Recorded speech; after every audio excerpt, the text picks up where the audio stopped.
The story begins with a young girl standing on the street selling watermelons. She calls people loudly and advertises her product. Suddenly, several people approach her counter and stop there. An unpleasant-looking guy asks a girl if the watermelons are ripe. The girl nervously replies that they are ripe. The guy reaches for the pieces of watermelon and says he'll try it. The girl becomes more and more nervous. The guy takes a toothpick with a piece of watermelon and eats it. Then he spits the bone onto the floor. The guy accuses the saleswoman, saying that the watermelons are not sweet. He calls his friends to grab the girl and punish her for allegedly lying. His accomplices push aside the counter and head towards the girl, causing her to get scared. They reach out to her, ignoring her protests. People around him say that this is Feng Sanye's man, so they can't stop him, and that they can do whatever they want. They are outraged by such injustice. The guy climbs up to the girl and says that she can scream as much as she wants, but no one will help her. Suddenly, out of nowhere, someone throws a stick towards the bandits. It hits the bandit boss straight, causing him to wince in pain. The boss writhes in pain after being hit. He complains of pain, but his accomplices only laugh at him. The main character, whose name is Yi Han, appears and says that he will get them because they dared to pester his sister. The bandits turn around, not understanding who came here. Their boss cries with anger and tells his cronies to finish off the new arrival. Suddenly he notices an object flying in the air. The stick flies at him again, this time hitting him in the mouth. The boss collapses to the ground and continues to whimper. The bandits are shouting that their boss has been beaten for the third time in a row. The boss urges them to quickly deal with the main character. Bandits threaten the main character and surround him, gathering around him. The hero makes a series of attacks on opponents, but does not cause any damage to them with his attacks. The bandits have a hard time believing that the main character is so weak and cannot hit them hard. Realizing that they were fooled, the bandits attack the main character with blows, kicking him. The main character's sister tries to intercede for him and tells them to stop beating him. Luckily for the hero, a police car is heading towards the incident. The bandits are afraid of the police. They take their boss and run away. The boss shouts that he will deal with the main character. The hero's sister leaned over him and tried to wake him up, but he would remain unconscious. She tells him to get up, but the wounded protagonist does not react due to his injuries. Blood from the main character's wound ends up on the amulet that hangs around his neck. The main character suddenly finds himself in a different place. He doesn't understand what happened and where he is. He is among streams of swirling energy in a space unknown to him. He sees energy gathering around his jade amulet. He is surprised, glows more and more and is filled with spiritual power. The amulet launches a flow of energy that inhabits the main character, filling his body. The hero feels a strange feeling in his eyes and covers them. After some time, the action takes place in the hospital. The hero finally wakes up for the first time since the fight. There is a girl right in front of him at an indecent distance. He blushes from the awkward situation. It turns out to be a nurse at the hospital who is standing over him. When the hero woke up, he touched her, and she interpreted it as an indecent act. She resents this. The hero awkwardly apologized and said that he did it by accident. The nurse is unhappy and says that she can call security. The hero is indignant and tells the nurse that she herself stood too close to him. The hero examines the girl's body. The main character in a hospital bed thinks that he has hallucinations after an injury. The door opens and his worried sister runs into the room. She asks if the main character is okay and he says yes. He suddenly notices something when he looks at his sister. For some reason he can see through the fabric of her clothes. The hero is very surprised. He closes his eyes and asks his sister to get dressed. The sister checks his forehead temperature and says he is talking nonsense. The hero notices that the clothes are visible again and does not understand what happened. The sister is worried that her brother is acting strange. The hero does not understand what happened and what happened to his vision. Suddenly he feels something and remembers. He sees how he gained the yin-yang eye ability, allowing his gaze to see through material objects. The hero has a hard time believing that he now has the ability to see through things. He decides to try out his newfound strength. The main character activates his special gaze and looks forward. His sister and nurse look at the guy, not understanding what's wrong with him. He sees through the walls and watches the flow of people on the street near the hospital. He is surprised that he can actually see anything and continues to look around his surroundings. He watches the hospital corridor, peering further and further. The main character watches the head of the hospital, who is sitting in his office with a young nurse. The man chuckles and blushes as the girl sits on his lap. The hero thinks that the middle-aged boss is very energetic for his age. He once again activates his gaze and observes what is happening around him. He notices the nurse. The main character is pleased that the nurse is attractive. He looks around and then decides to look at the nurse using his X-ray vision. He really wants the nurse to turn around and face him. Finally, she begins to turn towards the main character. The hero is glad that she finally turned to him. To his disappointment, the main character sees a stubbled face. He complains about his failure, feeling disgusted. The hero thinks why he needs this ability then. Another nurse comes into the room and tells the main character's sister to come in to pay for his treatment. The protagonist's sister leaves the room to pay for her brother's treatment. The hero watches as she closes the door. He activates his X-ray vision and watches what she's doing. The hero sees that his sister is paying for the treatment, and the nurse says that he can already be discharged and that everything is fine with her brother. He decides that with his new supernatural ability, he must earn money for his sister. They leave the hospital, and the hero tells his sister to go home, while he does something. He heads into the city and thinks along the way. The hero thinks about what opportunities there are to make money using his X-ray vision. Suddenly he notices something in front of him on the street that catches his attention. Several people have gathered around a table outside and are playing games of chance with dice rolls. The presenter calls people over and invites them to place bets on whether the number will be less than 10 or more. Gamblers zealously bet money on the outcome of the throw and lay out bills on the table. The presenter girl is contentedly thinking that she will take all this money for herself when they lose. There is a lot of money on the table after betting. The hero is surprised when he sees how much money is being bet on the outcome of the roll. The hero decides to see what number appears on the dice and activates his special vision. He looks through the glass and sees that there are 2, 3, and 4 on the dice. He adds up the numbers, and since the result is less than 10, the presenter will receive all the profit. The girl raises her glass and announces that the result of the roll is less than 10. Gamblers swear and complain that they have lost. The girl politely thanks everyone for coming, smiles and takes the money. She notices the main character in the crowd and decides that he is new here. She calls him over and invites him to play one round. The hero says that she is already leaving. The girl replies that she is not leaving, but only losing participants leave. She asks if he wants to play. The hero replies that yes, and tells her not to complain later when she loses, but the girl is confident in her victory. She raises the craps glass and tells him to bet. Other participants loudly place their bets. The main character activates his ability to see through objects. He watches the glass containing the dice. The girl throws the dice in front of her on the table. They roll with a thud. The rolls of 4, 5 and 6 are rolled on the dice. The hero and other participants look at the glass with dice. The girl asks what the main character decided to choose. The main character bets 10 yuan that the result will be more than 10. The girl is dissatisfied with the fact that the main character bet low and considers him poor. She opens the dice and announces the results. The roll was over 10. She thanks all the participants for the game and smiles. The girl tells the main character that he won money. The hero thinks that it is quite easy to make money there. He decides that today he can ruin the girl.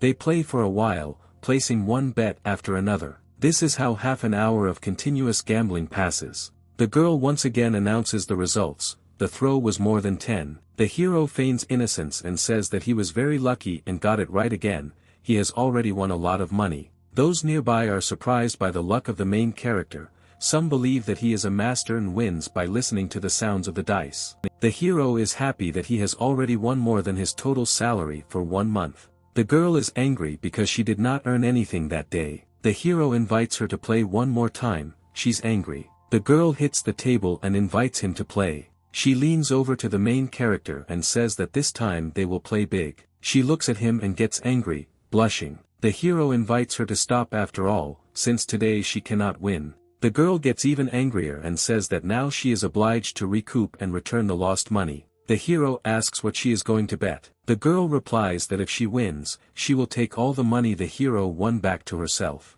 The hero asks what she will do if she loses the bet. She replies that in that case she will be completely at his disposal. The hero blushes and asks if he will then be able to do whatever he wants. Those around you also blush. She adds that if he loses, he will leave here completely naked. The hero agrees, and the girl tells him not to regret it later. They lean towards each other and look closely. The girl slowly takes the wooden plank. She collects the bones and takes the glass. The girl hit the table. She then takes the dice and prepares to throw them. She swings her glass. People around him are watching the argument taking place right before their eyes. The girl begins to make intricate movements with a glass with bones. Those around him are delighted and are sure that now the main character will lose. The girl confidently states that this technique dulls the senses. She is confident of her victory. The hero blushes while watching the girl's movements. He is already starting to count out money from the stack of his $1 bills. The girl gets annoyed and says that he should at least concentrate a little. The hero mockingly says that she is a weak opponent,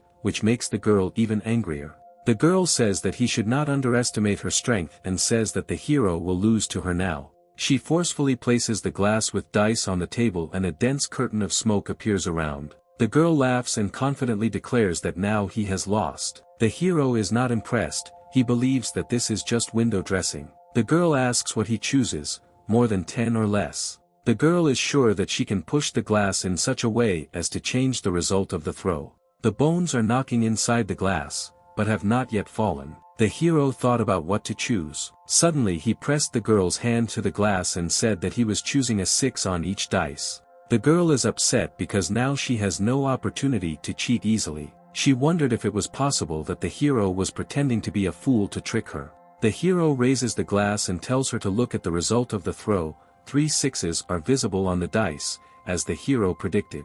Those around him are delighted that the hero was able to guess the exact layout. The hero enjoys victory while others idolize his gambling skills. The hero modestly says that there is no one special here. The girl thinks that taking advantage of this reaction she needs to escape as quickly as possible. Behind her, she hears the hero's voice, which reminds her that she promised to fulfill his wish. The girl is nervous and asks what wish she needs to fulfill. The hero looks at her lovingly and says that she can go to his house, and there she can decide what wish he wants to make. The girl suddenly points to the sky and says that a UFO has appeared there. The hero and the others are distracted and look to the sky in search. The girl starts to run away. She is glad that she was able to fool the guys so easily. The hero notices her and shouts that she cannot be allowed to escape from here. The girl turns back and looks at the main character with bewilderment. The hero begins to run in pursuit of the girl, trying to catch up with her. He shouts for her to at least give back the money he won, since he doesn't want to fulfill his wish. The hero runs around the corner, trying to catch up with the girl. He's trying to figure out where she ran off to. He looks at the empty street, where no one is visible, and wonders if she is hiding. He smugly thinks that she will not be able to hide from him. The girl sits in a secluded place and breathes heavily after the chase. She is relieved that she finally managed to escape from the main character. Suddenly she sees the guy's face right in front of her, who says that he found her. She is frightened by the sudden appearance and screams that he is a demon. With a deft movement, he jumps onto the balcony, ending up next to her. The hero grabs her and she tries to break free and screams for him to let her go. The hero says that he was deceived right in the middle of the day. The hero tells her to return his money and fulfill her part of the promise after losing the bet. Someone nearby interrupts him, calling out to the hero, and tells the main character to wait. The main character turns around in search of the speaker. Someone nearby drives up to the main character in a wheelchair. It turns out to be a young man, around whom there are dozens of skulls that burn with blue fire. He turns to the girl and asks if she makes money by harming others, as before. The hero gets scared, screams about how scared he is and lets go of the girl. The hero shouts to the guy, asking who he is and what he is doing here. The hero thinks about how much blood was shed here, since such a huge number of evil spirits were formed here.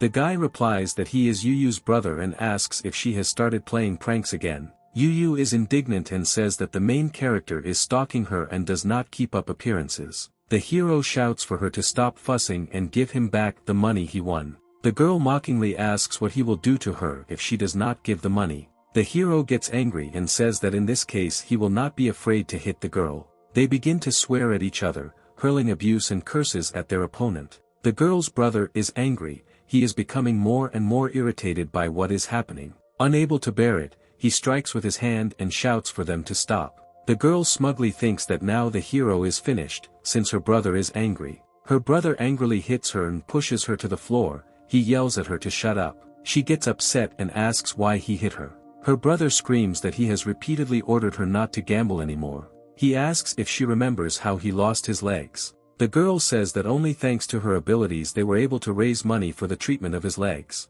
The brother falls silent with a gloomy expression on his face and does not answer her. The hero wondered what happened to brother Yuyu's legs. He decides to use his X-ray vision and looks at the man. Through the skin and muscles, he sees that there is some obscure object in his leg. He says something is in his shin and his hamstring is torn. Yuyu and her brother are very surprised when they hear such a diagnosis from the hero. The guy asks the main character in surprise how he can see his leg disease. The hero confidently says that this is a piece of cake for him. Yuyu asks if he could cure the disease since he can see it. The hero makes a gloomy expression on his face. The girl takes him by the shoulders. She asks why he is angry, and the hero is flattered by her attention. She promises the hero to do whatever he wishes if he can cure her brother's illness. In fact, she thinks that she can easily manipulate and control the hero. The hero suddenly pushes her away from him. He says that he's actually not as naive as she thinks. He pointedly turns away from the girl and her brother. The hero thinks that he does not know these people, and that if he cures this disease, they may give out information about his supernatural abilities. The girl's brother tells him to wait and invites him to make a deal. The main character stops halfway and turns to the man. He asks what deal the guy can offer him. The man says that he was once the king of fist fights, cheating and tricks. The hero is surprised and asks if his name is Zhao Hengtian. The man confirms that it is him. The hero remembers that this man once had enormous power in his hands. He wonders what happened to him. Yuyu starts to say what happened to her brother, but he interrupts her.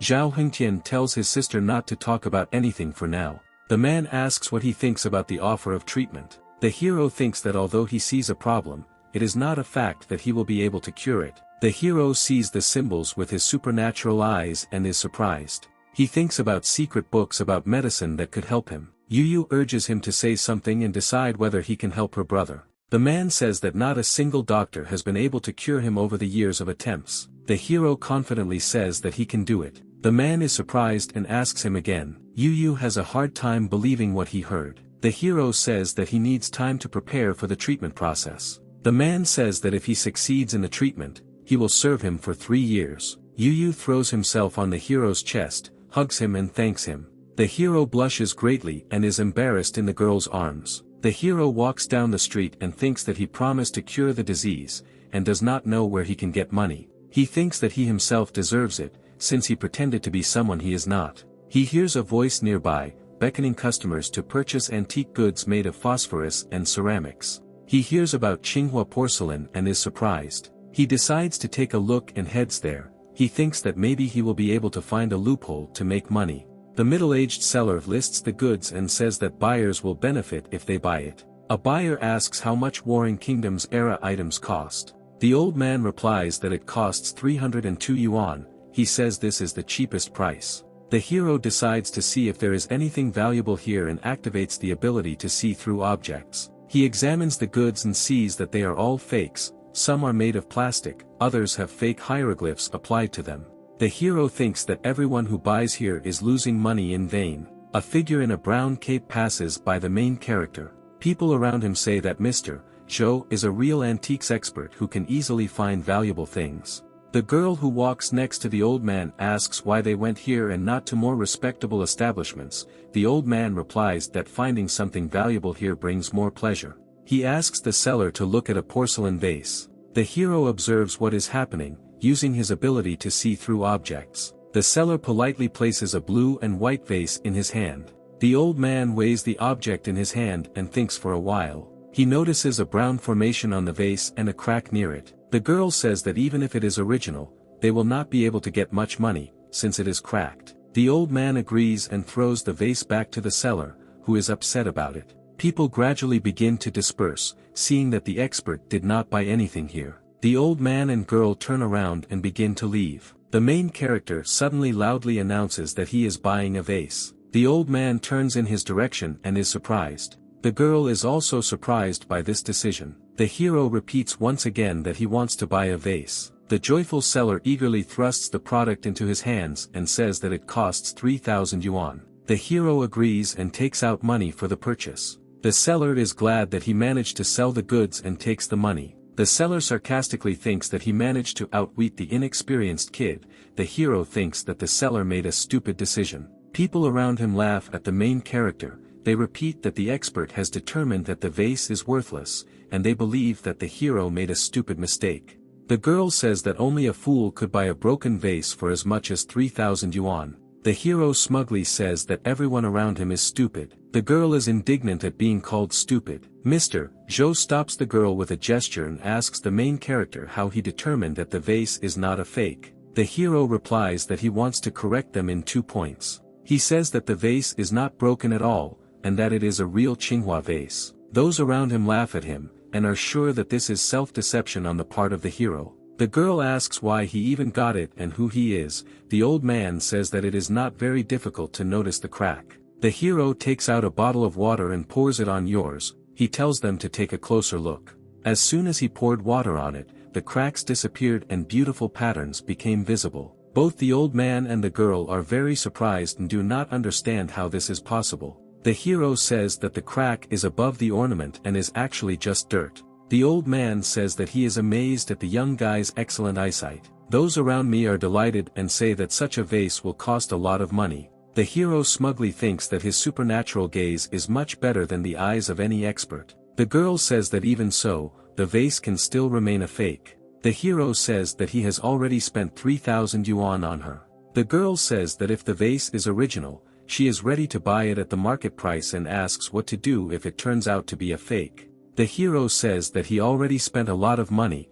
The girl states that in this case he will work for her for free. The hero is satisfied with these conditions and he and the girl agree to the deal. The old man thinks that the girl, whose name is Yuna, would benefit from someone with such good eyesight. After this, the girl suggests going to the center of professional appraisers. After some time, the 3 of them arrive there. They are greeted by a young guy who kindly invites them inside the building. His name is Lin Baimo. He says that they haven't seen Yuna for a long time. They all sit down on chairs together. Mr. Zhou says they came here to help them appraise an antique. The girl says that her grandfather thinks it is a fake, and the main character argued with her. Perio says that since Mr. Zhou believes that it is fake, then there is no need to check it. The hero gloomily says that the seller thought the same. Lin Baimo asks if the main character is new to this street, since he looks familiar. The hero doesn't understand what the guy is getting at and asks what's wrong. The guy replies that he has seen a lot of people who are trying to become part of the antique society thanks to their ingenuity. The hero gets up and starts to leave. He says he can find other appraisers. The old man asks them not to quarrel and stay here. Lin Baimo says that for Mr. Zhou's sake, he will look at the vase. The hero asks what he wanted to add. Lin Baimo says that there are 3 counterfeits among the goods in the store. He says that if the hero can find at least one of them, he will evaluate it for free. The hero says that this is not an easy task, but in fact he believes that it is very easy with his abilities. Lin Baimo asks if he is afraid to take on the challenge. The hero says that he is not afraid and that he will open his eyes. The old man asks the main character if 1 hour will be enough to search for fakes. The hero goes to the antiques and says that he doesn't need a whole hour. He comes up and starts looking at the goods up close. The hero says that 1 minute is enough for him to complete such a task. Lin Baimo laughs and says that the hero is overestimating himself if he thinks that he can find a fake in 1 minute. The old man thinks that the hero is making a scene from scratch, and tells the hero to think it over carefully. The hero picks up an antique vessel from the shelf. He puts 3 goods on the table, a figurine, a rosary and a vessel, smiles and says that he has found everything. Lin Baimo is angry and doesn't understand how he could find everything so quickly. The old man and the girl are very surprised. He explains that there is a visible joint on the vase, there is sand inside the rosary, and the base of the figurine is glued. Lin Baimo is sure that it is impossible to determine this in a minute, and does not understand how the hero did it. The hero picks up a ball from the shelf and says that there are actually 4 fakes, not 3. Lin Baimo watches in surprise as the hero places the ball on the table. Lin Baimo says that these radiant pearls are the treasure of Min Yuegan's shop. The hero throws the pearls and tells them to take a closer look. Those around him are shocked and the hero breaks a priceless treasure. When the pearl cracks, there is a small ball inside. The metal ball falls to the floor with a thud. The old man notes that there was a ball of steel inside all this time. The hero asks if he did it only thanks to his ingenuity. Lin Bimo apologizes to the main character and admires his skill. The hero says that his enormous talent cannot be hidden,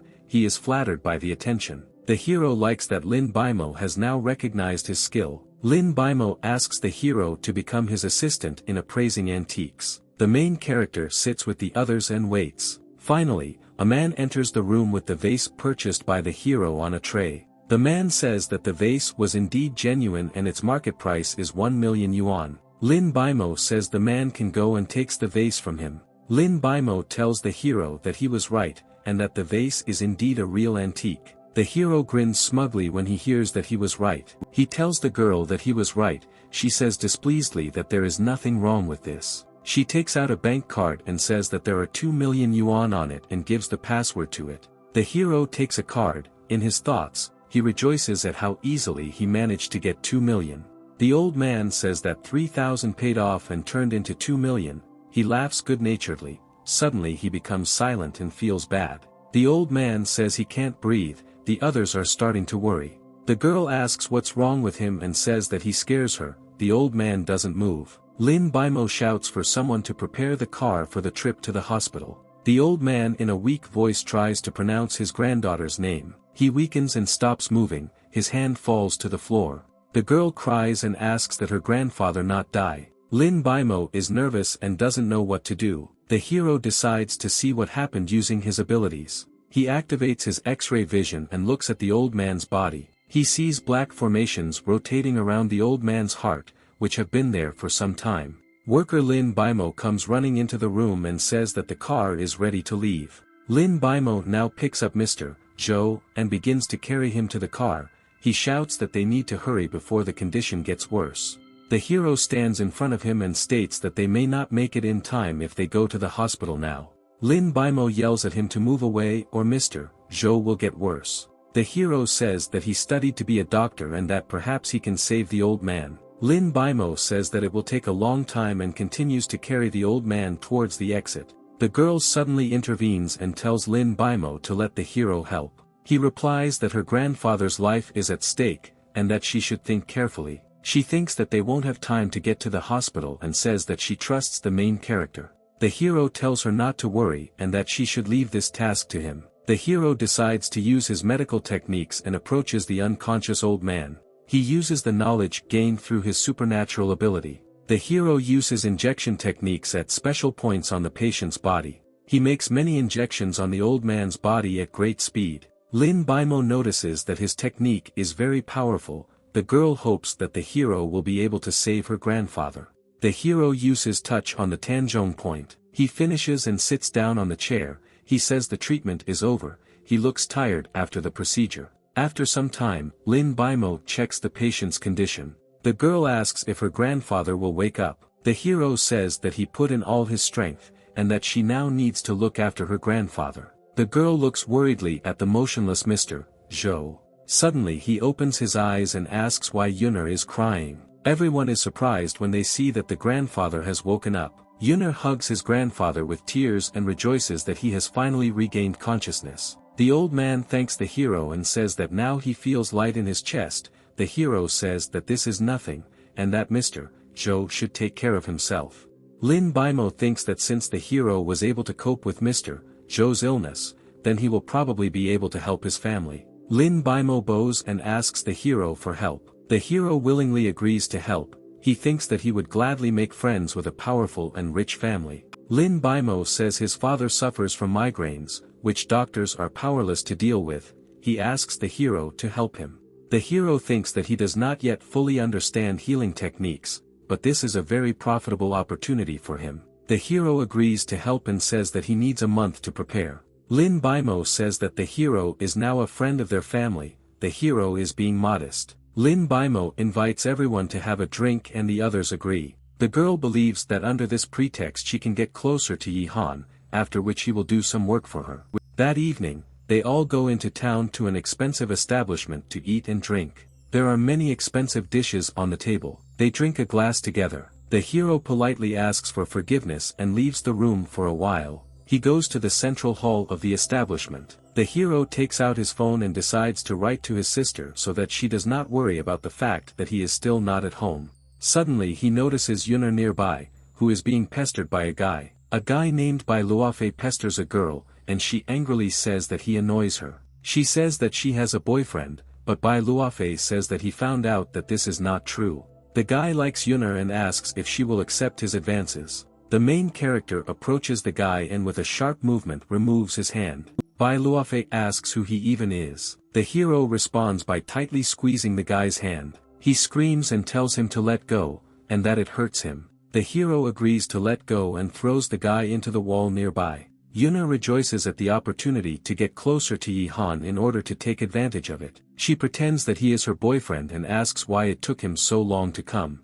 The main character is surprised when the girl pretends to be the main character's girlfriend. Bai Luofei becomes furious when he sees this. Yuna asks the main character for help and blushes. The hero rejoices at this opportunity and thinks that this is very timely. He also pretends not to be a guy and says that he misses her. Bai Luofei gets angry and shouts how dare a hero take his girlfriend. He threatens the hero that he will destroy him and begins to run towards him. The girl worriedly warns the protagonist to be careful when she sees Bai Luofei attack. The hero turns around and uses his abilities. He hits Bai Luofei with a powerful kick. The girl is impressed, she notices that it was a strong blow. Bai Luofei falls hard to the ground from the jolt. The hero thinks that he has depleted the enemy's supply of chi energy, and now he will not be able to do anything to him. The girl turns to the main character, and he watches her. Yuna tells them to go home and not pay attention to this guy. Bai Luofei gets even angrier and says that he will definitely take revenge for the fact that his girlfriend was stolen.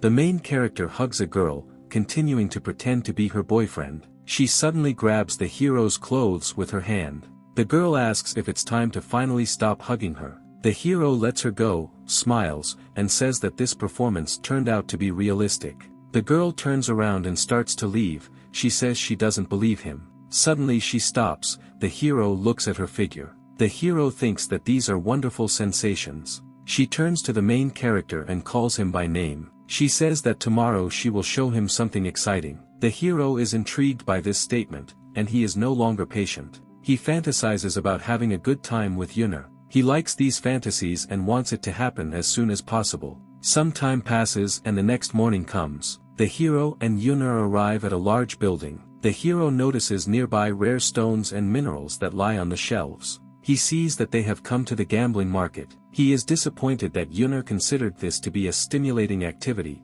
Yuna is delighted. She says that a batch of stones was brought here and calls the hero to hurry up. The hero is tired and thinks about the fact that he trained all night. The girl pulls him along. She notices something on a shelf nearby. These turn out to be a variety of stones at a huge cost. The hero is surprised by their huge number. The man meets them and says that Yuna has finally arrived. The woman says that she earned the title of Mr. Zhou's granddaughter the last time she discovered the precious jadeite. The girl is modest and says that they praise her too much. The hero thinks that the girl is a frequent guest here. An elderly man emerges from the crowd. He says that she would not have been held in high esteem here if he had been here last time. People around notice that this is Wang Dashi, an expert in valuation, who was the first to find transparent jadeite. The hero asks why the old man needs this pathos and farce. The girl replies that his company is their competitors and rivals. The old man proposes a competition. Whoever can find the most expensive stone will win.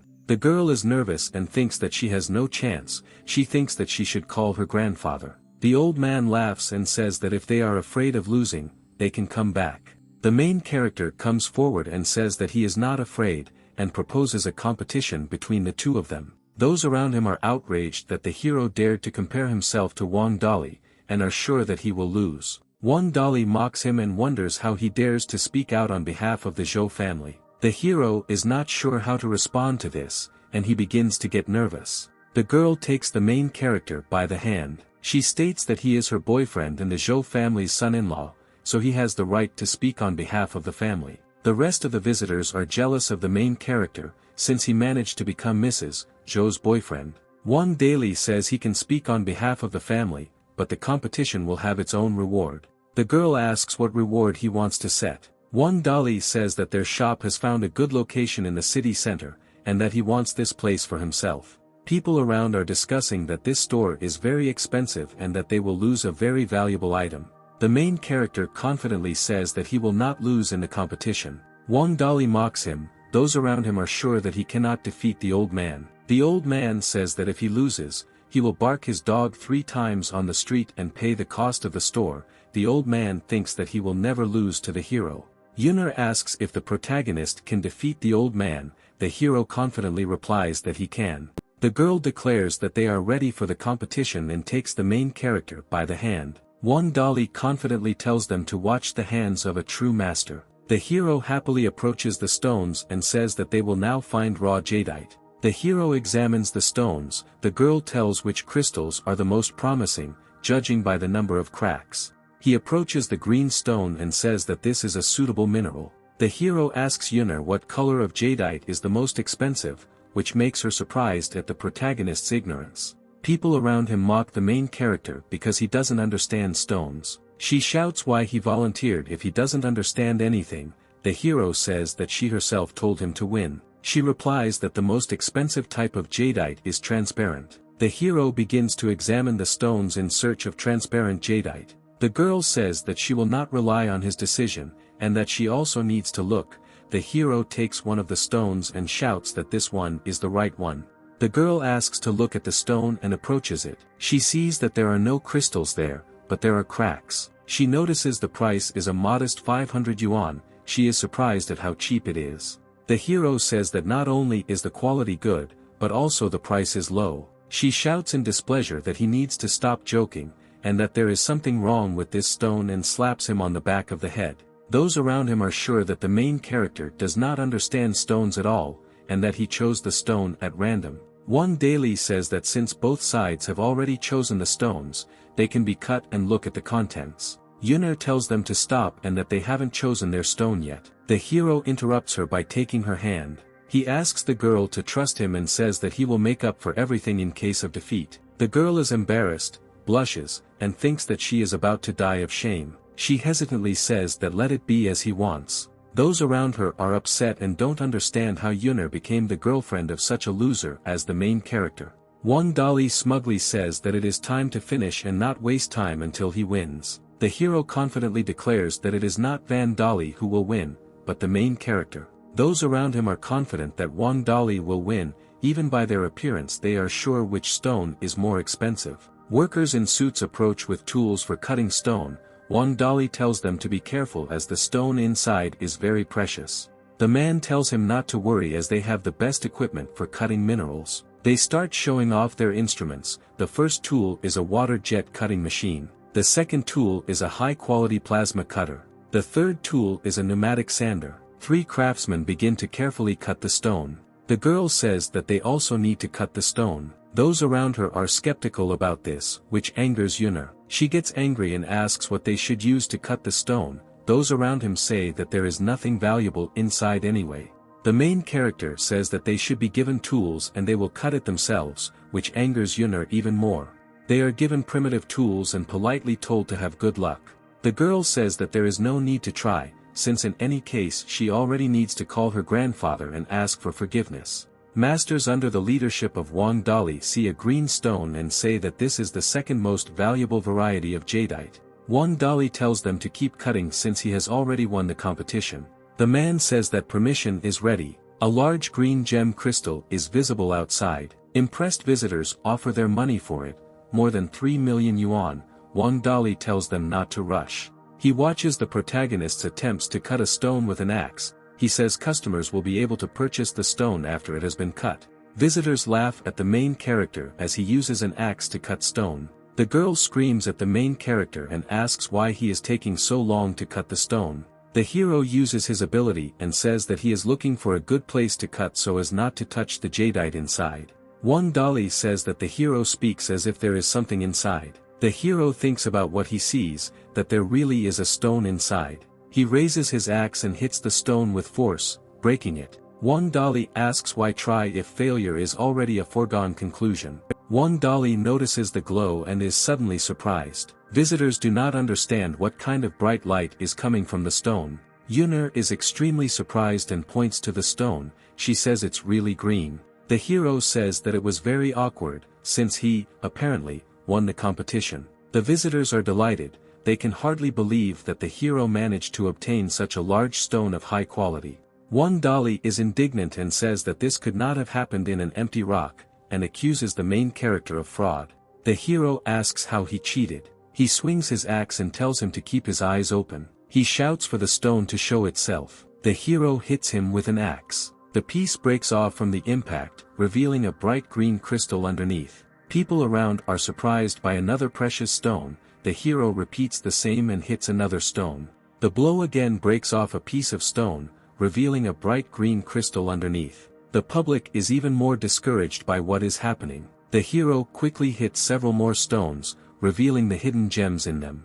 Those around you are even more surprised and have difficulty believing what they see. One dolly doesn't understand how this is possible. Yuna enthuses that the main character is great. Those around him are delighted with the skill of the protagonist. They ask him to become their teacher. The hero says that he has had enough of praise, and that now he needs to decide who won the competition, he or Van Daly. He asks how much the stone Wang Dolly found was worth. Yuna replies that they were willing to pay 3.5 million yuan for him. The buyer offers 5 million, but the others quickly offer a higher price, more than 20 million yuan. Wang Dolly asks one of the buyers to give him a price for the stone he found. The buyer is indignant and throws the old man away from him. The man asks how the old man dared to insult such a master as the main character. Wang Dolly is angry and swears in his thoughts. He decides to take advantage of the noise and sneak out of the building in the meantime. He begins to quietly leave, but visitors notice him.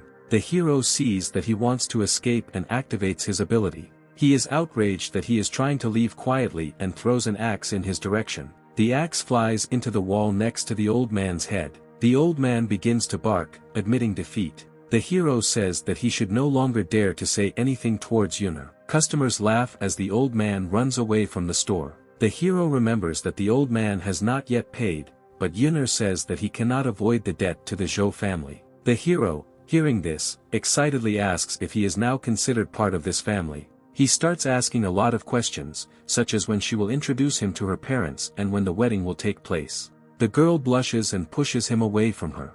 Buyers offer to buy a stone from the main character. One of them invites him to visit a nightclub. The hero thinks lovingly about the girls in the nightclub. He feels cold when Yuna walks up behind him with a gloomy expression. The hero is nervous and says that he can sell them other stones. Since this one has already been promised for Yuna, the girl is surprised and blushes. The buyers say that in this case, they will not insist and leave. The girl blushes and sincerely thanks the main character. She leans over and kisses his cheek, making the guy blush very red. He is surprised and confused, but enjoys the kiss. People around are discussing it. One of them says that he also wants a relationship with a beautiful girl. The hero thinks that he was able to get 30 million yuan, and now he can provide a good life for his sister. The girl tells them to leave here as quickly as possible. She notes that they need to be careful not to become a victim of robbery. Hearing about the robbery, the main character grabs Yuna's hand and begins to pull it. He says that in this case they should run quickly, and the girl asks him not to be in such a hurry. They get into the car and start driving at high speed. They are driving along the road in Yuna's car, which is driving. The hero asks if she needs to pick up her grandfather, but the girl replies that it is a very quiet road. Suddenly another car appears in front of them. The car is speeding straight towards them. She turns in front of them, blocking their path. The girl tries to avoid a collision and tells the hero to be careful. A car slows down in front of them, blocking the road and preventing them from leaving. Yuna turns the car sharply to avoid crashing and stops. The hero gets out of the car and angrily asks where they learned to drive. The car door opens and the driver and other people get out. 3 guys get out of the car and tell the hero to get out. The hero calms down and says that everything is fine, since there are only a few of them.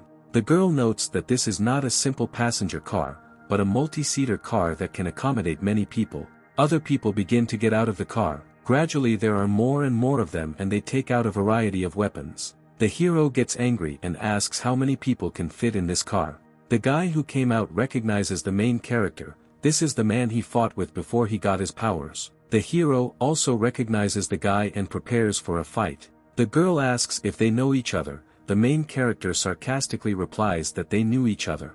The hero mockingly asks how the consequences are after the last fight. The guy gets angry and tells the main character to shut his mouth. He takes out a knife and says that either he gets into the car with it, or it will break his legs. The guy's accomplices laugh at the hero and say that he is not capable of hitting well with such a physique. The girl is worried and doesn't know what to do. The hero confidently tells her to leave them to him. He confidently walks towards his opponents. The guy shouts for his accomplices to attack the main character. The guys arm themselves with bladed weapons and run towards the hero, promising to take revenge for insulting their boss. The hero looks confidently in their direction, without worrying. He decides to put his breathing technique to the test. He charges his fist with energy and attacks the first opponent in front of him. The bandits are extremely surprised that the hero is so strong. His attacks scatter opponents in all directions. The bandits remain lying on the ground after being hit by the main character. Yuna admires the main character and his skill. The hero is modest and says that this is a simple task. The hero feels severe pain in his hand and thinks that he hit too hard, without calculating the force. The boss gets out from under the car. He doesn't see anything. He continues to climb along the asphalt. The hero puts his hand on the car and pushes it with force. The car flies away, and the boss of the bandits is visible below it. The hero asks where he went. The boss gets scared when he sees the main character above him in a scary pose. He asks for forgiveness and asks that the main character not kill him. The hero grabs the bandit by the collar while he shakes with fear. The hero asks who sent them to deal with him. He replies that it was Mr. Fong. He says that Fong told him to bring the main character Yunner to him, and that he knows nothing more. Yunner says that she heard about Mr. Fong. He plays roulette all the time and he is a dangerous man. The boss asks if he can go now since he told everything. The hero gloomily asks if he wants to leave. He says he'll help him get away and kicks him, sending him flying. Yunner asks what the protagonist plans to do now. He says he has to check his house to make sure everything is okay. Some time passes after the incident. He arrives at Zhao Hengtian's house. He thinks that he is enough to defeat the small bandits. But he knows that he is not strong enough to defeat the real villain. He opens the door to Zhao Hengtian's house. Zhao Hengtian himself is there in a wheelchair. The hero looks at him using spiritual vision. He sees streams of blue chi energy circling around the man. The man notices that he did pass. The hero says that he came to learn and also to examine his legs. Zhao Hengtian looks at him and is suddenly surprised when he notices something. He says in surprise that the hero's chi energy has increased significantly, although only a couple of days have passed. The hero says that he met a beggar and helped him, for which he received a magic elixir. Zhao Hengtian does not believe the obvious lie. Zhao Hengtian says that his powers are not growing and cannot reach their potential. The hero asks if he will help him with this. Zhao Hengtian tells the hero to watch and makes intricate movements with his hands. He says that now he will teach him a technique called 5 Elemental Strike. The hero observes his actions using his supernatural vision ability. Zhao Hengtian performs an attack with his hand, launching a powerful wave of energy into the air. The force of the wave cracks the tree, breaking its trunk in half. The hero is delighted and says that this is very impressive. Zhao Hengtian says that this is only 30% of his strength. A girl comes running into the room and shouts that they broke the tree that she recently planted. Zhao Hengtian tells the hero to train on his own, trying to perform a 5-element strike. Zhao Hengtian thinks that he practiced for many years before mastering this technique, so it will take the main character a lot of time. To Zhao Hengtian's surprise, the hero performs a 5-element strike and breaks through the wall with a shock wave of the attack. The hero is happy with what he accomplished. Zhao Hengtian can hardly believe what he saw. The hero asks if he is good at exercising. Zhao Hengtian replies that it's quite good. Zhao Hengtian gives him his book, which will help him learn the techniques. The hero rejoices at the gift he received. The hero is reading a book. A girl approaches from behind, furious because the hero has broken through the fence. The hero notices the danger and turns around, but does not have time to dodge. The girl punches him in the face, causing him to fall to the ground. She screams for him to come back when he can fix the broken fence. 3 days later, the hero arrives at a luxurious nightclub. The host announces that today all drinks are free due to the reception of special guests. Many people in the hall are having fun, dancing to the music and drinking. The hero sits alone and thinks that if the information from Yunner is to be believed, this club is actually Fang's headquarters. The hero puts his glass on the table and gets up. He takes the bottle with him and thinks that the Zhou family could not find Feng for a long time. He starts walking toward the crowd with the bottle. The hero thinks that he needs to lure Feng himself out. He throws the bottle forward with great force. The sound of broken glass can be heard throughout the room. People get scared and start running in all directions. Feng's henchmen surround the hero and prepare to capture him for causing chaos in their boss's territory. The hero says that he will not fall for their tricks and demands that they bring Feng to him. They laugh at him when they hear such a ridiculous request and prepare to attack the main character. The hero thinks that over the past few days he has been intensively studying the technique of striking the 5 elements. He thinks about his chance to try out his new move on these guards. The hero carries out his attack using the 5 elemental attack technique. The impact sends the guards flying in all directions. He launches a series of attacks, hitting each opponent powerfully. Finally, they all end up on the ground. The hero notes that now he has no one to beat. Another guard marvels at his power, but his friend points out that he can't hold his own in a fight against Mr. Feng. Someone appears on the balcony. The man says that the hero is in good physical shape. A man comes out onto the balcony, accompanied by many of his henchmen. This is Mr. Feng. He says that having created chaos on his territory, the hero will not be able to leave here alive. The hero asks whether the order to kill him 3 days ago was a well-thought-out intrigue. Feng orders his henchmen to go on the attack because the hero dared to call him an intriguer. Feng's henchmen are surprised how the main character dares to insult their boss. They all rush together, screaming, to attack the main character. The hero says that this is a very rash act and walks towards them. With a series of rapid attacks, he hits several opponents at once, quickly moving from one to another. Having defeated several opponents, he flies in one jump onto the balcony where Feng is standing. Feng notes that the protagonist's inner strength is at the level of a master. The hero says that Feng better answer his questions, or he will be in trouble. Feng drops his cane and says that he hasn't fought at his full strength in a long time. His muscles on his body begin to grow and swell. The body grows in size, tearing Feng's clothes. His body becomes huge and muscular. He says that his strength also corresponds to the level of a master, so the fight promises to be interesting. The hero is surprised when he sees the old man's amazing transformation. He doesn't understand how this even happened. The hero smirks and asks if Feng wants to kill him. He suggests seeing who can defeat whom. Their energy manifests as animals made of light. The main character has a blue dragon, Feng has a red tiger. The people around are excitedly watching what is happening. They are not sure who will win this fight. Feng rushes to attack, swinging his fist at the main character. The hero runs towards the enemy, preparing to attack him. The main character and his opponent attack each other with blows. Their attacks are imbued with chi energy, and they attack each other with powerful attacks. Those around you are thrown back by the shock wave as enemies attack each other. The rivals continue the fight, constantly attacking each other. They stop. Feng looks at the main character. The hero looks at Feng in response. People around ask who won the battle. One of them is sure that Mr. Feng won. The main character crouches on one knee. A small trickle of blood flows from his mouth. Feng laughs and says that the main character is still new to this business. Suddenly, Feng feels the effects of his enemy's attacks. He fell to the ground from the damage he received during the battle. The hero looks at him self-confidently. Feng doesn't understand how it is possible for him to lose to such an inexperienced fighter.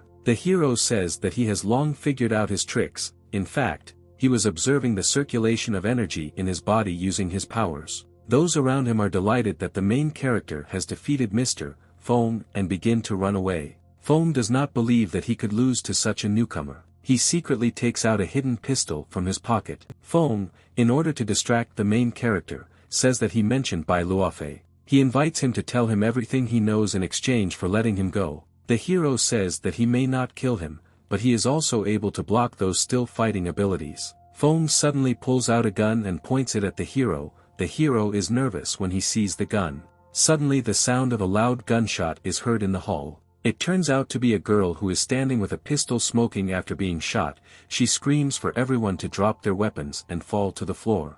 The bullet hit Feng's arm. He screams in pain. The hero thinks about how the police could end up here. The girl declares that she is from the police and signals to everyone not to move. Other policemen run into the room with pistols in their hands. Feng's arrested henchmen stand in front of the police and ask for forgiveness. The main character is sitting calmly on a chair when a girl from the police approaches him. She puts her foot on the table and the hero looks at her. The girl asks if he has put things in order here. After some time they find themselves at the police station. The hero sits on a chair and yawns. Near him, a girl reads information from a document. She lists his name, age, and that he lives with his sister. The hero says that his record looks like that of a good citizen and asks if she can release him.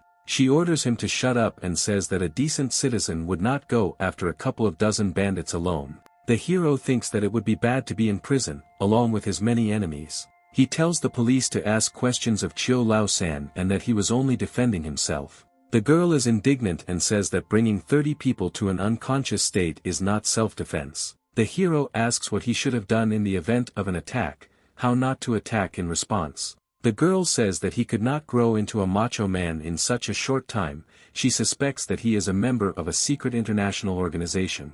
The girl grabs him by the collar, and the hero looks at her body in love. The girl gets angry when she sees where his gaze is directed. She angrily asks where he is looking. The guy says they can start now. The girl hits the hero with her hand, but he manages to intercept the blow. She then tries to throw another punch, but ducks and dodges the kick attack. She attacks again, becoming increasingly furious. The hero blocks her attack with his foot, but only just barely. He asks if their battle site can be moved somewhere. The girl gets angry and says so. He removed his hands and stopped looking at her. She tries to push the hero away with her fist, which makes him surprised. The fist does not reach the face of the main character, who is holding the opponent's leg after the previous blow. The woman hits the main character. The force of the blow sends him flying to the floor. Blood starts coming out of his mouth and he thinks about his imminent death. The girl gets angry and says that she is ready to kill. The main character tries to calm her down and says that he did not see what the rules of conduct are here. She tells him to shut up and tries to hit him again, but the hero dodges. Another policeman enters the office. He says that the police chief has arrived and that he is releasing Fong and his henchmen. She turns to the policeman and asks him again. She decides that she needs to see and decides to go there on her own. She points to the main character and says that she is taking this guy with her. The policeman agrees and grabs the main character and begins to carry him away. After some time, they walk a certain distance inside the police station. Fong and the deputy chat amicably. Fong veiledly says that he is ready to give a bribe, and the police officer politely answers him. The girl says that a weapon was found in the nightclub, so no one associated with the evil gang should be released. The deputy says Fong has bodyguards who are licensed to carry firearms. He says that their main goal is the main character and shows him a photo. Fong praises the chairman's work and they both laugh. The girl says that it is too early to let them all go, and offers to check the evidence. The chairman gets irritated and says to do as told. He points to the main character and tells him to quickly arrest him and lock him in a cell. The hero laughs and says that he advises you to think carefully about your actions. He picks up his smartphone. He sent a message that he was at the police station and that he needed help. The deputy says threateningly that he is ready to interrogate him himself. The police are ready to capture the main character. The girl screams for them to stop right away. She says that she received a letter from the authorities and is now responsible for the case and asks everyone to surrender. The man tells her to know her place, as she is talking to the deputy head of the department. She says the order was given personally by the heads of the province. She orders the police to arrest Fong. The police do not know what to do, since they do not see an order in front of them. The deputy yells, asking how they became cops if they were concerned about some letter they received. He says that he is removing a girl named Yen Lingjiao from her post. The door opens and several figures enter, asking by what authority he is removing the captain. The protagonist and Yen Lingjiao notice the new arrivals. The deputy looks at those who came with displeasure. These turn out to be his acquaintances, Yuna and Lin Baimo, as well as a man named Tang Haibin. He greets his friends. The police notice that very important people have gathered here. Among them is Tang Haibin, the mayor. The deputy doesn't believe that they came just for Yihan. He does not understand how he can relate to such influential people. Tang Haibin asks who has the courage to offend his brother. Fong and the deputy are upset that they have lost their reputation in his eyes.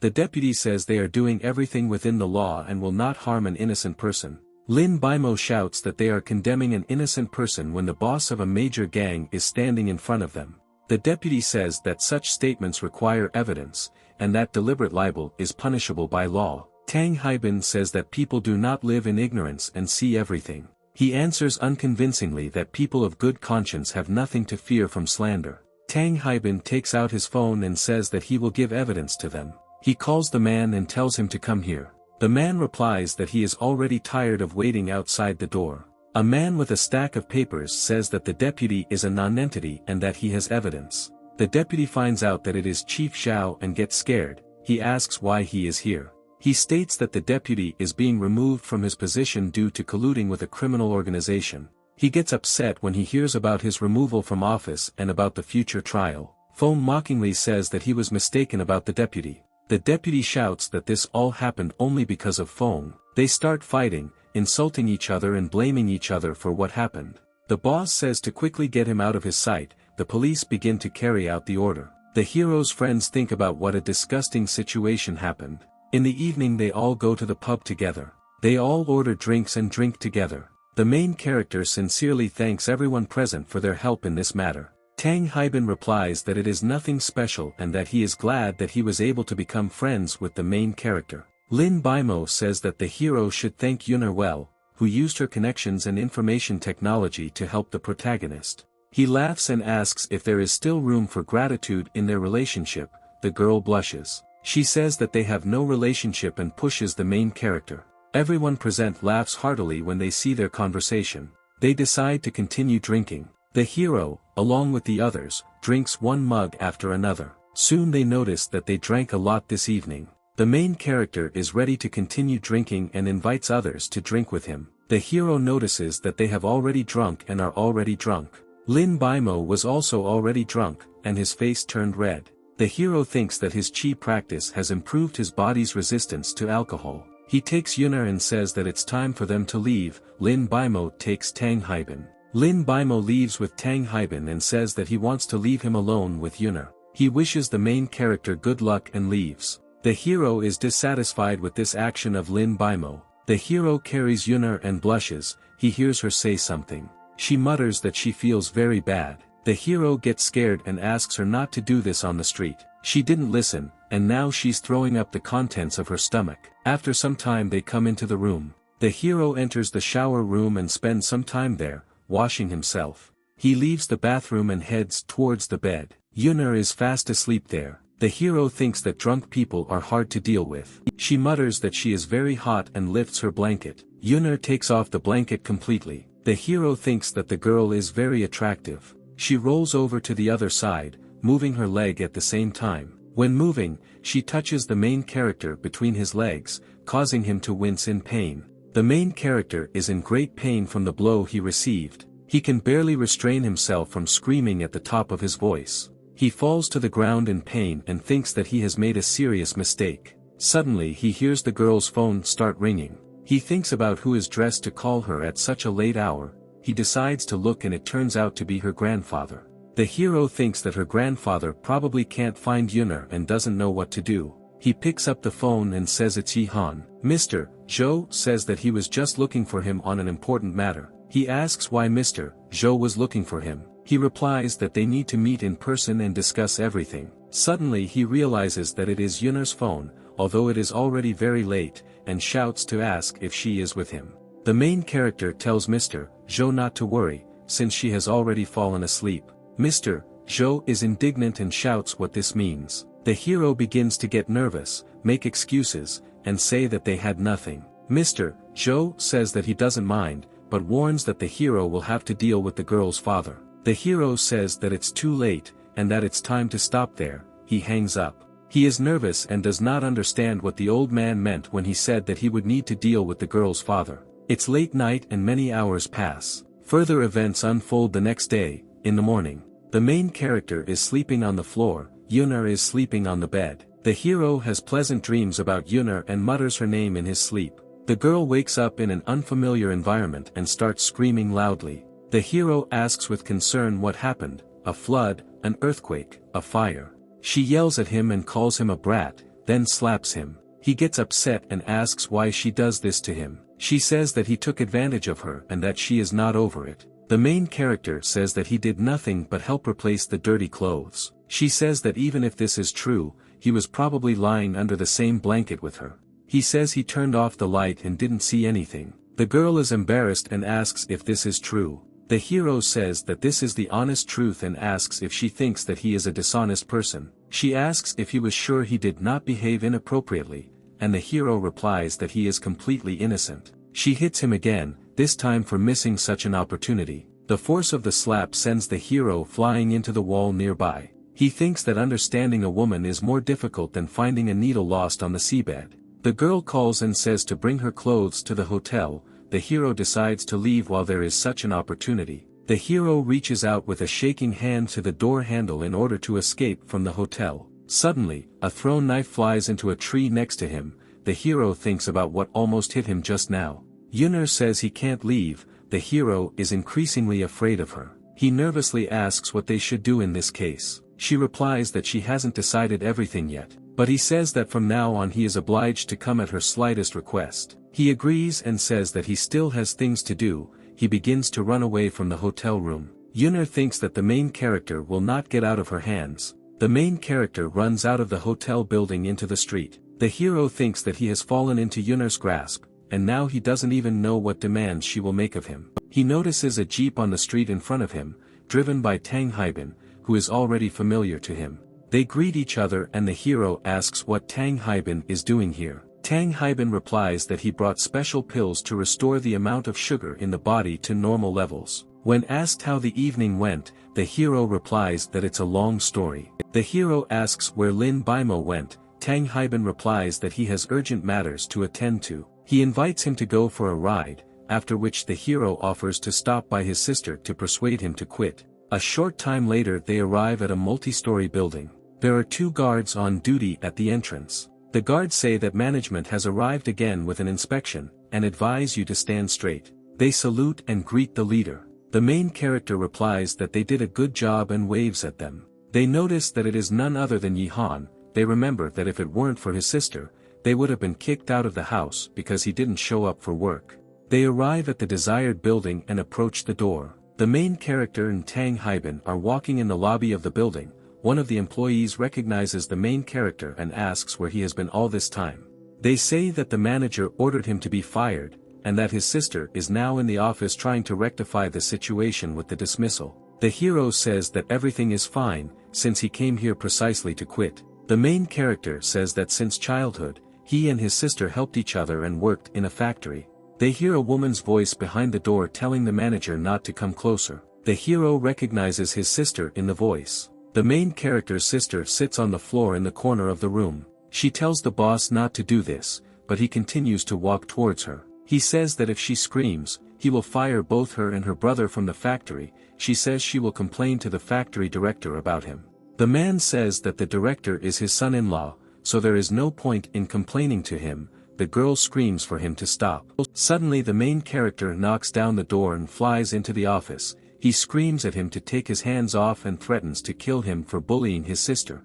He kicks the boss, sending him flying into the opposite wall. He grabs his jacket and takes it off. The hero covers his sister with his jacket. He asks worriedly if she is okay. She replies that everything is fine. She says that the manager will now fire them since the hero dared to hit him. The hero says that this is why he came. He says that he managed to earn a lot of money and now they don't need to cling to this job. The manager is furious and says that he will kill the main character. He calls his assistants into the office. He smugly tells the main character to wait for death. His sister tells him to run while she holds them off, but the hero says he will figure it out. Tang Haibin is confident that among these people there is not a single worthy opponent for Yi Han, and is confident in the victory of the protagonist. The sister wonders if the main character is really as cool as they say. A crowd of armed people comes to the manager. One of them shouts that he will teach a lesson to the man who dared to hit their boss. The manager points to the main character and tells them to destroy him. A crowd with weapons and shouts attacks the main character. The main character stands calmly in place. Colleagues look through the window at what is happening there, not understanding what is happening there. They talk about how Yi Han decided to stop the manager, but they are sure that he will not be able to defeat all these people. The hero quickly attacks each of them, causing them to fly off in different directions. The main character defeated everyone in the blink of an eye, without even getting out of breath. Colleagues admire the skill of the protagonist, and how he could defeat such a large squad. His sister asks when he became so strong. The hero replies that the master taught him several techniques. The manager decides to take advantage of the noise and escape while he can. The main character hits the wall next to the manager, crushing it. The manager is frightened by the strength of the protagonist and screams in fear. The hero asks where he wants to run, and if he wanted to destroy him. The manager gets scared when he sees the main character looming over him. He falls to his knees and begins to ask for forgiveness and say that he was wrong. Colleagues are delighted to see the manager getting what he deserves and discuss it. The main character's sister says that when you can, you need to forgive people. He reluctantly agrees. The hero says that if this happens again, he will not allow it anymore. The manager agrees and runs away. Suddenly another man in a suit enters the room. He asks why there is so much noise here and why everyone is chatting and not working. This is the director of the company. Colleagues discuss that now Yi Han is finished, since the manager is his son-in-law. The manager says that he is being bullied badly and that the director needs to take care of it. The director asks who it was. The manager points to the main character and says that it is him. The manager suggests that the director use his acquaintance with the head of the police department to arrest the main character. The main character's sister stands in front of him and says that he has nothing to do with it, and that if anyone is going to be arrested, it's her. The manager says that he will deal with both her and her brother. Tang Haibin asks if he really thinks he has unlimited power. Suddenly a sneaker flies at the manager and hits him right in the head. He didn't understand what it was and looks at the abandoned sneaker. He examines the item. It emits an unpleasant odor. He gets angry and looks at the workers, asking who threw that sneaker at him. All the workers look angry at him. He sees that he is in a losing position. They begin to protest against him and throw various objects at him. The manager starts to run away. The director asks if no one really needs work anymore. The main character says that the manager can no longer withstand public anger, and that he cannot be covered up forever. The director thinks that he has a lot of problems because of the manager, but his wife forces him to cover for her brother. The manager tearfully tells the director to take it out on Yi Han instead of him. The director begins to talk about how they all don't understand the risk, but he is interrupted by a man's voice. The secretary runs up to him, rushing down the corridor. The director tells him not to run like that. The secretary says that the car that K Han came in belongs to the mayor, and that the guy he came with is the mayor's son. The director is shocked. He turns around in search of the main character. He thinks about the hero and Tang Haibin discussing the company's disciplinary inspections and capital inspection. In fact, the main character and Tang Haibin are just talking about where they will go to eat after this. The director decides that nothing can be done and that there is only one way to solve this problem. He approaches the manager. Behind the manager's back, he raises his hand to hit him, while he does not see and swears at the main character. The director hits his son-in-law in a rage and shouts that he is a hopeless idiot. The manager falls to the ground and asks why he is beating him. The director continues to beat him and says that he is ruining his reputation and the company all day long. Colleagues watch in bewilderment as the director changed his mind and opposed his plan. After some time, he finished beating the manager and got tired of it. He says that he is announcing the immediate dismissal of the manager and says that such people cannot be kept in the company. He approaches Tang Haibin and asks if he is happy with this decision. He replies that this question should be asked to his friend Yi Han. The director doesn't understand where the mayor's son gets such respect for a poor loser. Tan says that if he can't accept this, he made a video that will be good material for the disciplinary committee. The boss immediately begins to actively protest against sending the video to the disciplinary commission. The boss kneels down and asks for forgiveness, reminding him that he gave jobs to him and his sister. The protagonist's former colleagues are delighted with what he has done. His sister says that she doesn't want revenge anymore and that she's not angry anymore. The director thanks him tearfully. The hero announces that neither he nor his sister will work here anymore. After some time, he and Tang Haibin get into the car. The car begins to drive away from the office. The director waves his hand after them. He is happy that the main character has finally left, as well as all the disasters associated with him. Colleagues can hardly believe that in a few days he has turned from an ordinary loser into such a successful person. The main character's sister asks how they will now live without work. The hero calms her down and tells her not to worry as he recently sold high-quality jadeite and made a lot of money from it. Tang Haibin confirms that there is enough money there to keep them from working for the rest of their lives. The sister asks how much he sold this mineral for, and the hero replies that for a couple of tens of millions of yuan. His sister does not immediately realize how much money the hero earned. She screams in surprise when she realizes how much money they now have. She hugs him tightly and the hero says that he can't breathe. They go to the store with Tang Haibin. The hero says that she always saved on clothes and shoes, saving money for him. He says that now it's his turn to give her gifts. His sister looks at the shoes in the store. The price tags show the huge cost of the shoes. She says that everything is very expensive here and suggests going to other stores. Tang Haibin tells her not to worry, as this money is nothing to Yi Han. The hero agrees with Tang Haibin and tells her to choose whatever she wants without thinking about the price of the goods. She starts walking around the store looking for clothes she likes. She heads to the department with a variety of women's dresses. She puts on a luxurious black dress and asks how she looks in it. She asks if this dress is too revealing. The hero says that she looks amazing, and the girl herself also says so. Tang Haibin says that with such beauty, he wouldn't mind becoming the main character's son-in-law. The hero replies that the decision is up to the sister herself. Tang Haibin looks at his stomach and thinks that he is not in suitable physical shape. He watches the main character's sister as she tries on different outfits. Tang Haibin says that his appearance is not worthy of such a beautiful girl. The hero says that he needs to believe in himself, but Tang Haibin just shrugs it off. Someone comes into the store and says that poor Yi Han dared to come to such a place. It turns out to be Bai Luofei, who previously pestered Yuner, in the company of a young girl. The main character recognizes him and calls him by name. He asks how Bai Luofei dares to catch his eye and comes close to him. Bai Luofei says that there are police nearby, so he shouldn't touch him. The hero thinks that he shouldn't take rash actions since the police are nearby. Tang Haibin asks if he should ask to get people out of here. The hero replies that he shouldn't and that he wants to observe what Bai Luofei is up to. Bai Luofei tells the hero to move aside, since he came for goods and the merchants should not be stopped from making money. The hero says that Bai Luofei will have to bypass him, since he also came here for shopping. Bai Luofei laughs and doesn't believe that such a poor person has money to shop at this store. The girl also mocks, pointing at the hero's outfit. The main character and Tang Haibin believe that Bai Luofei and his girlfriend are not very smart people. At the same time, the protagonist's sister comes out and says that she has chosen her clothes. She asks if she is beautiful in this outfit. She is wearing a yellow dress. The men, including Bai Luofei, agree that she is beautiful. Bai Luofei's girlfriend asks what is beautiful about her and says that she is much more beautiful than her. Bai Luofei says that the girl is more beautiful, but this does not sound true. Bai Luofei thinks that the main character has success in a girl, since he does not know that this is his sister. The hero asks the seller for an invoice for all the goods his sister bought. The total is more than 250,000 yuan. Bai Luofei is sure that the main character has no way to pay for these goods, but the payment goes through successfully.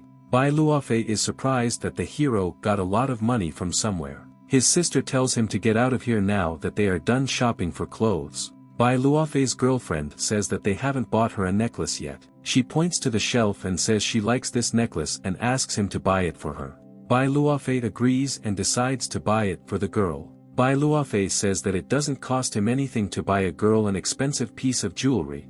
The main character examines the necklace. The store employee says that the price of the necklace is 1.5 million yuan. The hero thinks that this is not very much. When the worker tells Bai Luofei the same price, he can hardly believe his ears. The girl urges him on and tells him to pay quickly. Bai Luofei thinks that she is taking a lot of money out of him. Bai Luofei points to a little girl with a toy magic wand. He begins to say that something like that would also suit her very well. They approach the girl with a magic wand. She points her wand at them. She then says that she turns them into pigs using magic. They silently watch what happened. Bai Luofei's girlfriend gets even more angry and says that she is not 3 years old and that she wants a diamond necklace. The cashier says that he has just agreed to the purchase and comes up to him with a terminal. Bai Luofei gets angry and says that she is not worth 1.5 million yuan and that she should not even dream of such a gift.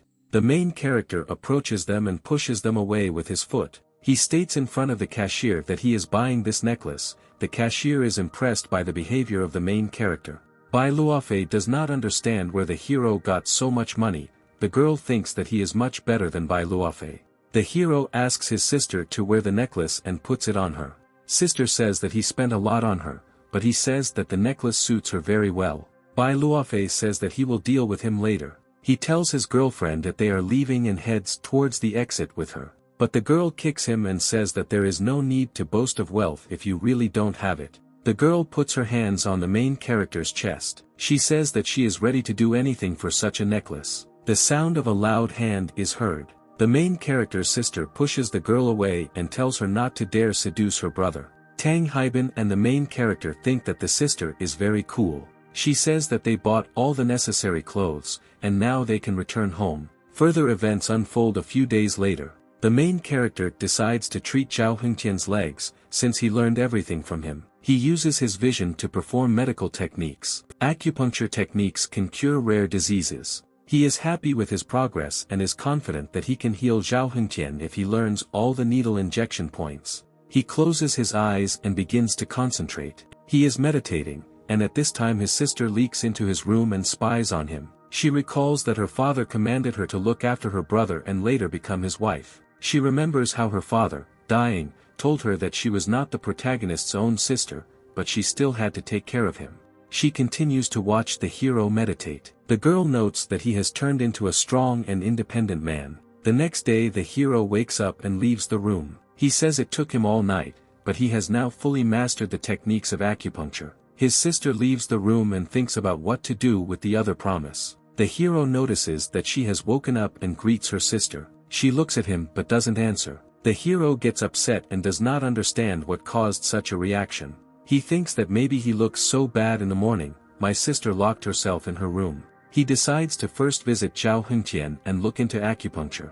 The sister thinks about how the main character does not blame her for her strange behavior. Further events unfold in the house of Zhao Hengtian, where the main character comes. The hero asks if Zhao Hengtian is ready. He replies that he is completely ready. The hero begins to perform a technique called golden initials. Zhao Hengtian tells him not to hold back. The golden needles turn out to be not acupuncture, but cooking meat. They praise the food and eat together near the grill where the meat is being cooked. Zhao Hengtian's sister complains that they agreed to treat his legs, but in the end they sat down to eat kebab.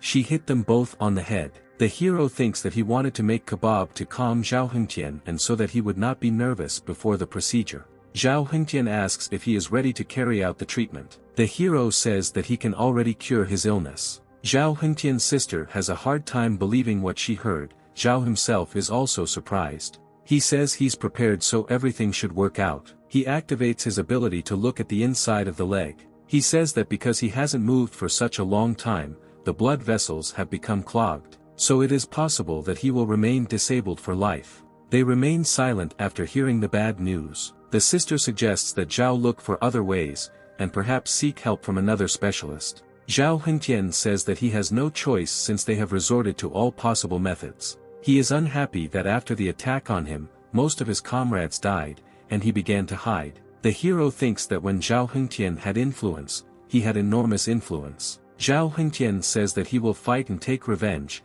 although his sister really does not want this. He shouts that he must prove that he can take back everything he lost. There are skulls floating around Zhao Hengtian, indicating the death of many innocents. The hero says that he will make every effort to treat him. Zhao Hengtian tells him not to worry, and that if it doesn't work out, so be it, and no one will blame him. The sister says optimistically that she is confident that he will be able to walk. He unsheathes a set of golden needles. He bought them at the doctor's office. He is ready to begin the procedure.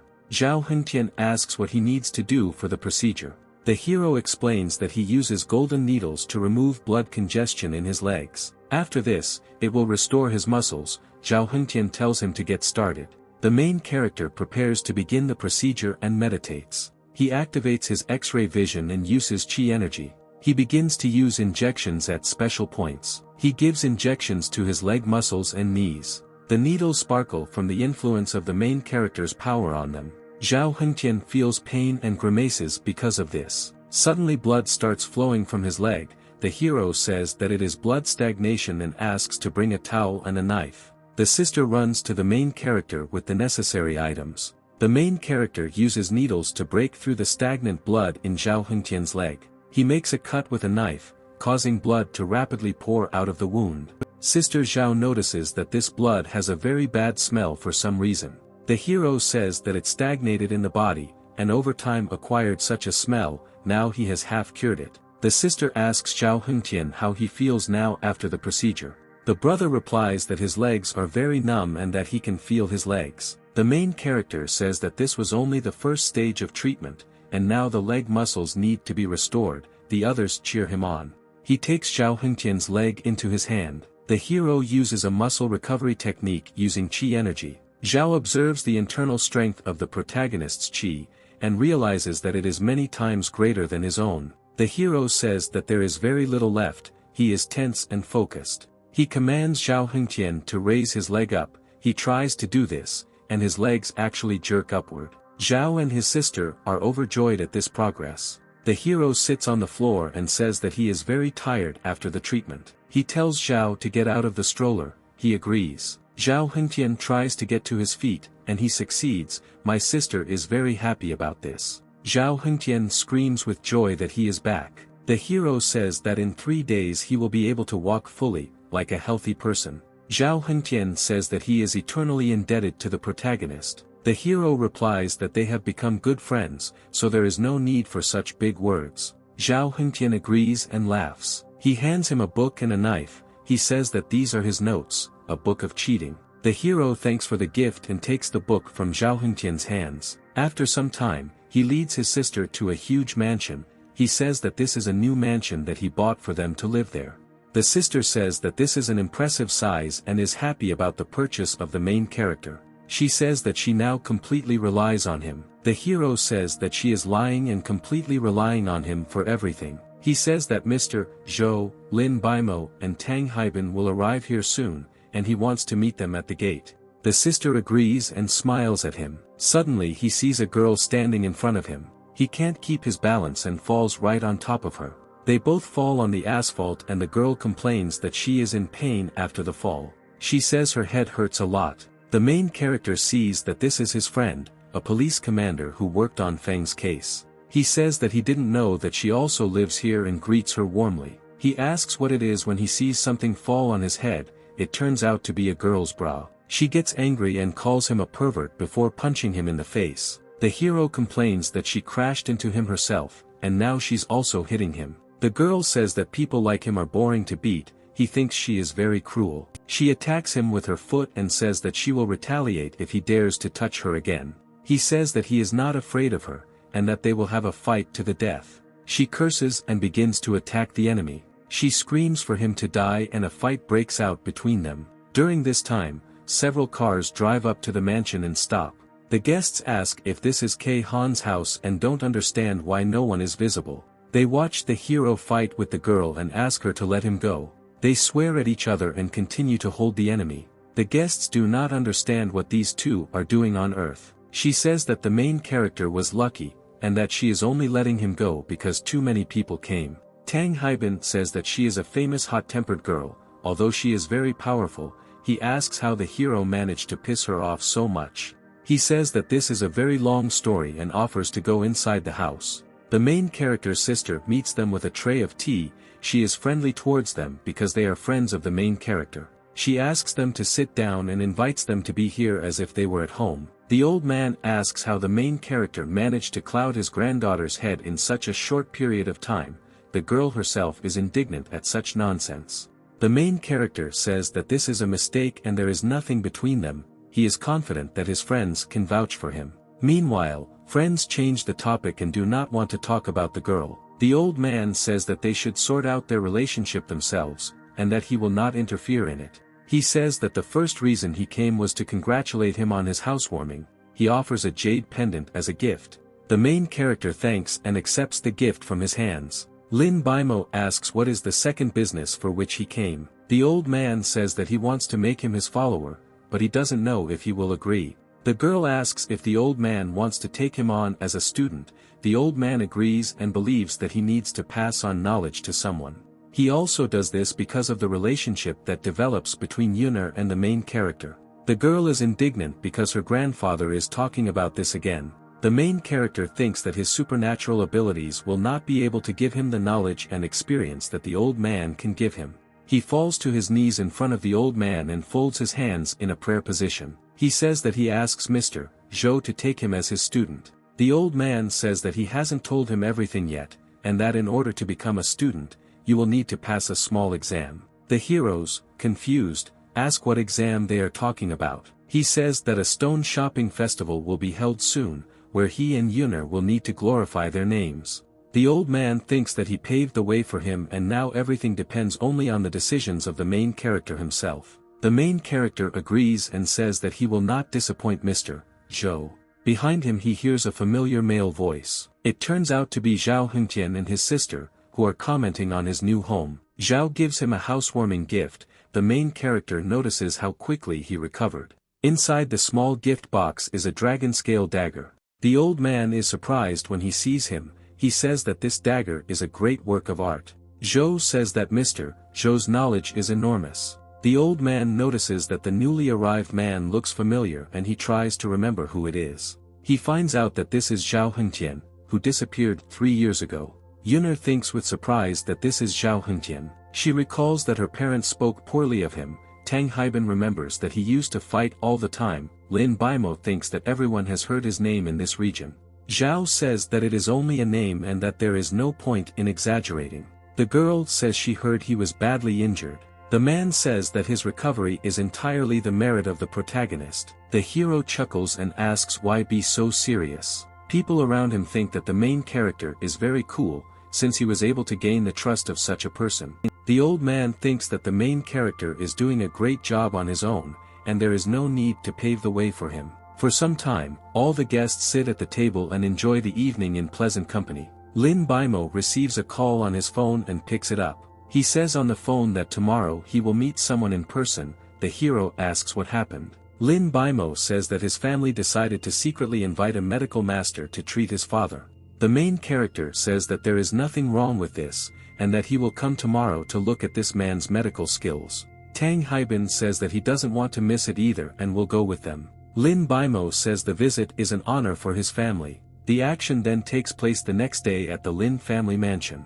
The guests discuss that the family invited a medical master to take a look at the illness of the father of the family. The hero asks why so many people came to see the doctor. He is told that rich people want to have connections with good doctors because they are afraid of death. The main character sees a familiar face among the guests. He notices among the guests Bai Jiaya, the father of the Bai family to which Bai Luofei belongs. Tang Haibin says that he follows his father everywhere, so it is not surprising that he came here.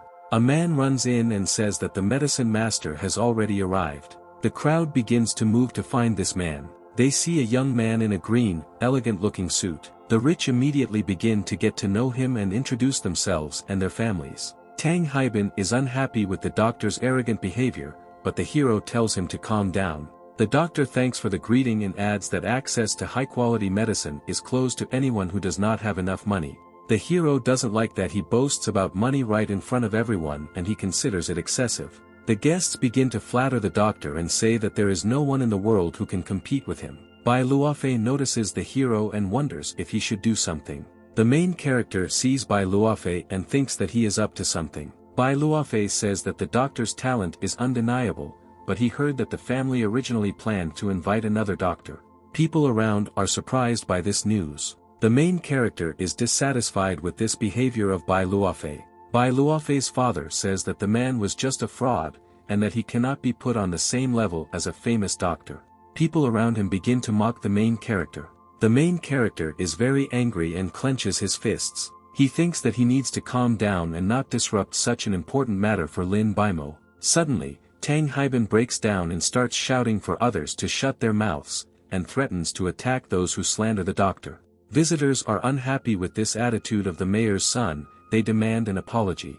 Tang Haibin only gets angrier. The hero asks him to calm down, but to no avail. He begins to swear at the visitors in a fit of rage. Bai Luofei's father says that the owner of the house should intervene and drive these two away. Lin Baimo found himself in a difficult situation. The crowd begins to say that they should be driven away quickly. Bai Luofei wonders what Yi Han will do. Lin Baimo points visitors towards the exit. He says that if something doesn't suit them, they can safely leave. He adds that the Lin family did not invite them. People start to leave and plan to see the doctor in a more pleasant environment. The doctor thinks that he cannot let them leave, since all these people are rich and he will need them. He decides to reach out to those around him and convince them not to leave. He says that you shouldn't ruin the evening because of people who have neither moral nor business qualities. Those around them agree that they do not need to stoop to this level and pay attention to these ants. Tang Haibin gets even angrier when they were called ants. He shouts at the doctor,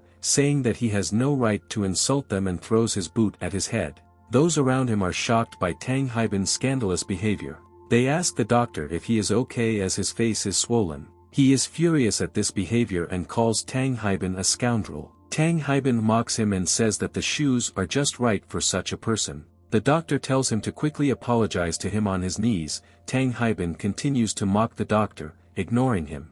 The doctor says that at this rate they will have to look for another doctor. Lin Baimo says that he apologizes to the doctor instead of his friend. He prepares to apologize but is stopped. The main character tells him to wait. He says that there is no need to apologize to him, since he can cure the illness of the head of the Lin family on his own. People around him mock the main character. They do not believe that he can cure the disease and are surprised at such shamelessness. The doctor can hardly believe what he heard. He asks again whether he really wants to try to cure the disease. He laughs and says that if the hero can cure this disease, he will never touch medicine again. The hero calmly asks if he is afraid of losing his bet. The doctor asks what he should be afraid of. The hero says that this way he will exclude another deceiver from the medical world. People around him are outraged and call the main character arrogant and crazy. Bai Luofei is sure that the main character will disgrace himself in front of everyone. Tang Haibin says that if Bai Luofei says one more word, he will beat him up. Bai Luofei hides behind his father and tells them to win the argument first. The doctor says that he agrees to the deal, but with a condition. If you lose, the hero will be obliged to crawl between the doctor's legs. Lin Baimo asks if the protagonist really wants to argue. The main character replies that he is 80% sure that he can cure this disease. Lin Baimo says that the doctor asked for too much money for his services and that he didn't like him right away. Tang Haibin gets angry and says that they agree to his terms and that he is preparing to lose. The doctor is irritated by this statement. Lin Baimo invites guests to come inside to watch the dispute with the participation of witnesses. Those present discuss the upcoming competition with interest. Most are confident that the doctor will win. Tang Haibin thinks that they are all stupid. The hero tells him not to get too angry. Visitors come to a room with a medical bed. Those around them see how the old head of the family has dried up, and how serious the impact of the disease has been.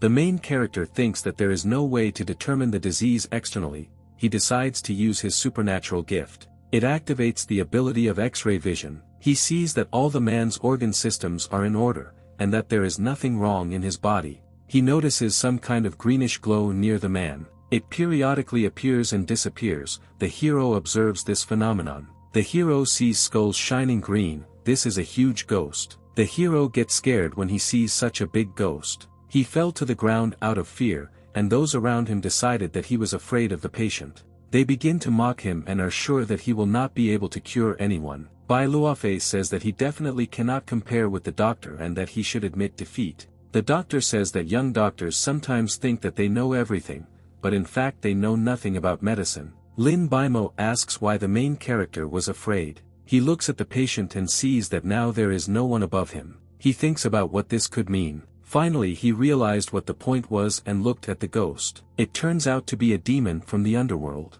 Bai Luofei says that if he is not capable of anything, then he should leave quickly. He invites the doctor to quickly go to the body. Tang Haibin becomes even more angry with him. The hero tells him to calm down and that he can heal the patient. He tells Lin Baimo that he can cure him with a little preparation. The main character sits down and begins to meditate. He calls upon his powers to destroy the demons of the underworld. Bai Luofei says that he is posing as a monk. He says the doctor recognized the disease a long time ago. The doctor says he recognized it. In fact, he does not understand what kind of disease this can be without symptoms. The hero says that since he recognized the disease, let him tell everyone what kind of illness it is. The doctor begins to say that the disease was caused by a weak body and lingering melancholy. Lin Baimo says that if everything were so simple, he could have been cured long ago. The hero confirms that everything is really not that simple. The hero says that this condition was not caused by an illness at all, and that the doctor does not understand what he is talking about. People around ask what, in this case, could cause such a condition. The doctor is nervous and demands that the hero explain what caused this condition. Lin Bimo asks the hero to explain what causes the condition. The hero asks him to wait for now. The doctor taunts the hero as he approaches the bed. He says that he cannot cure a disease that he could not even recognize. The hero asks if this means that the doctor could not recognize this disease. He stammers and is nervous. The hero tells him to learn from him for now. He uses his spiritual powers and places his hand on the sick person's body. He will again appear in front of a terrible demon consisting of green skulls. He asks why the spirit still clings to the world of the living and does not disappear. He says it's time to deal with them and uses his powers. The demon begins to scream and glows brighter before disappearing in a flash of light. The hero says that he is finished and that the disease has been eliminated. Tang Haibin says that he didn't even have time to take pictures, but during this time the hero did everything.